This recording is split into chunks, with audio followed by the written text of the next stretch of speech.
Until then, I'm the voice of reason and... What was that?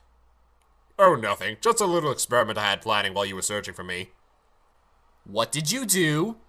Well, I wanted to see what happens if I threw a horror symbol into the rift, and would you know it, they appear to be multiplying. You son of a... I'll be back for this! That's what you get for shunning me out of the review. What the heck? What's going on? Ugh! Oh man, what's going on? How did these get into my channel? What is my rift connected to the main rift? I thought this rift was a secondary, smaller one. What's going on? I'm not supposed to be connected to their channels yet. Ugh! Oh no! That stupid R score saying bats all over YouTube. Oh, this is just great, man. Boy, look, I'm sorry, Far Side, but I'm getting my gravity gun.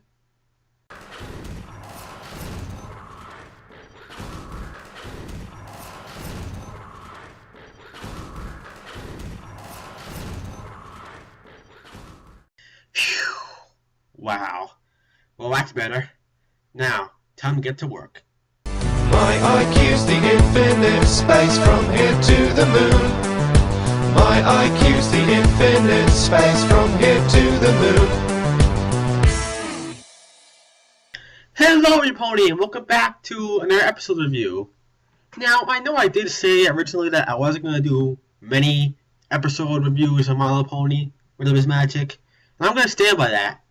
But I just had to do this episode because, well, I want to review my favorite episode of all time, the one that I like the most, the one that has good humor, a good moral, a good message, all the characters are there and in character, it's a lot of fun.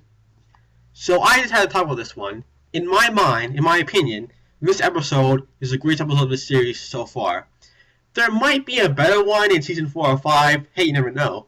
But as of now, this episode is my favorite. And it will always hold a special place in my heart. Especially considering that it features my favorite character, my favorite pony, Applejack. That's right, an Applejack episode. And which one, you may ask? Well, if you read the title, it's obvious. My favorite episode of My Little Pony Rhythm is Magic is the last Roundup. So the episode starts off with Applejack doing an awesome action scene with her hat off. She's stepping over hurdles, throwing hay bales, getting ready for a rodeo. And I also like how the music is referencing something.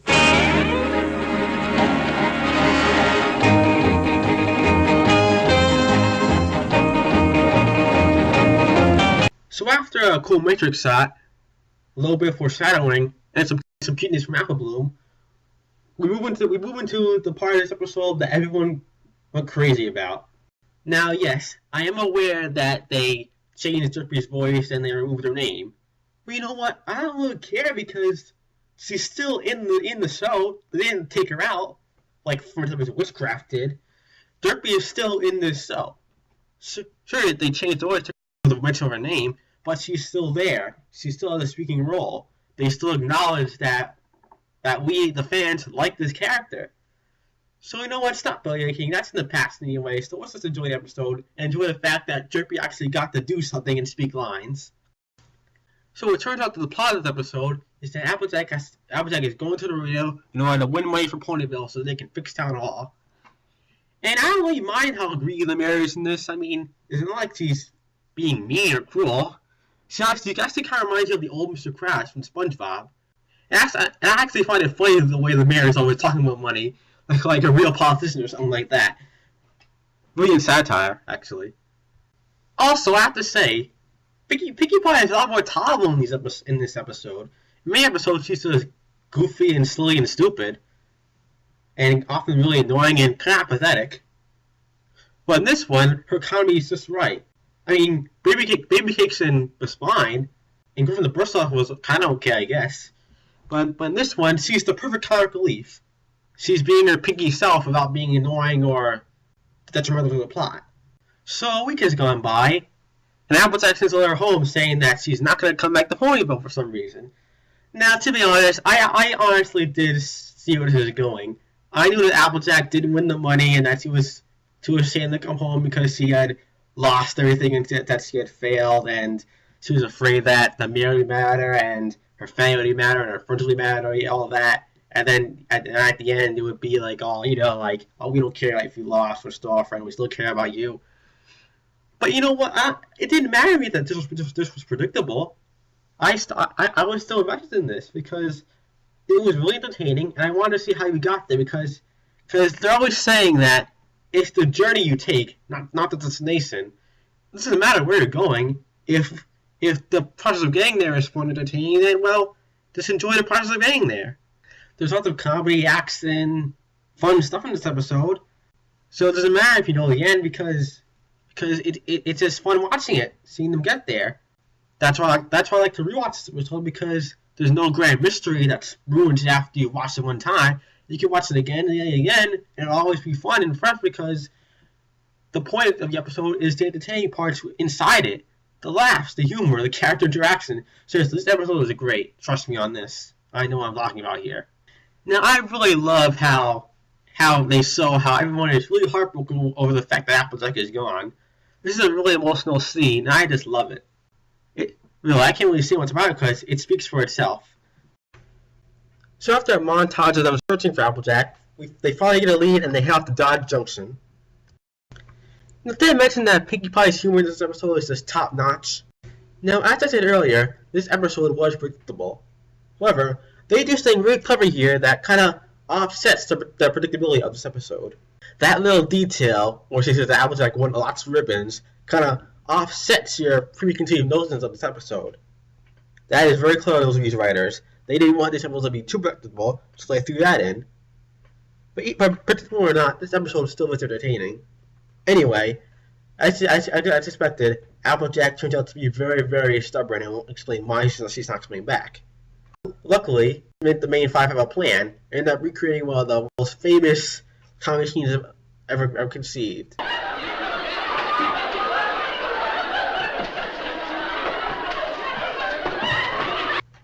So after that crazy disaster, which was extremely funny by the way, we get one of the funniest Pinkie Pie moments of all time when she proceeds to talk Applejack's ears off. And this is why Pinkie Pie is a lot better than, let's say, the Annoying Orange. Because while the Annoying Orange annoys you and the characters, Pinkie Pie only annoys the characters.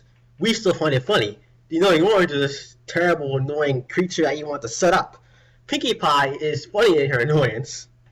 So Applejack promises to tell them all about her breakfast, but the next morning, we get the craziest reaction from Pinkie Pie. Seriously, she goes crazy when anyone tries to break a Pinkie promise. I mean, oh my gosh. Alright, that is the funniest Pinkie Pie moment. I mean, oh my gosh, the way she reacts to this, I mean, wow, it's like she's like possessed, like the Exorcist or something. Like, this is hilarious. Like, well, the writers were genius at this scene. I mean, oh my gosh, I mean, wow. So after another one of the show's ingenious references, we get an really awesome chase scene. I mean, it is cool action scenes like this that make this show really good. And I think this scene with the bunny and Forsyth is cute and funny too. Now, for all of you who are about to have a heart attack about Applejack apparently lying, don't worry, because Applejack has a perfect alibi for her actions. You know, I can't really be mad at Rainbow Dash for this. I mean, they have to catch up to Applejack. They can't stop. And I'm sure those two will be all right. Annoying, but all right. Oh boy, poor Rarity. So of course, Applejack gets through. The Pegasus fly over. Rainbow Dash tackles Applejack, and the truth is revealed. Now, as I already said, the ending was predictable, and we get the obvious message here. But all that matters is, did we have fun going on for the ride? And I'd say yes. This episode is funny, it's action-packed and exciting and touching all at once. It obviously pulls us back again and again, no matter if we know the ending or not. Now, you're probably wondering if I'm upset by the fact that our heroes left Rowdy and Pinkie Pie behind. Well, no, not really. I mean, after the Applejack dropped the information on them and confided in her fears and everything, they probably somehow forgot about them and just forgot. I mean, I'm pretty sure they remembered eventually, and they probably Robodash probably got an earful already when they got back. And besides, it's a cartoon, it's not to be fun. You shouldn't overanalyze it that much. And that was the last Roundup.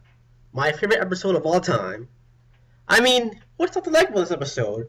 This episode contains every reason why bullies like this show. Every reason why boys love My Little Pony vs. Magic is in this episode exactly. It has cool references, it has funny jokes, Pinkie Pie's are the best.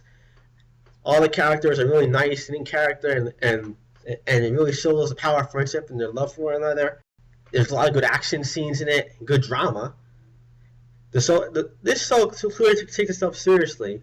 There's over-the-top humor, normal humor, and some really dramatic moments. And the moral of this episode is really nice. This is one of the best morals of the show, really. All in all, this episode is the embodiment of everything that's right with My Little Pony vs. Magic. Well, this is Matthais from Unidostres saying, I'm going to tear Core Score apart. I've got brains to burn, no ordinary AI in this ball. Every culture and philosophy, I've read up on them all. I've been living in your shadow for 99999, keeping tabs on every machination and production line. So don't call me a moron, I'm super astute. There is no conundrum that my core cannot compute. Oh, let's see what else I can do to create chaos in the rift. Taste my gravity gun, you piece of filth.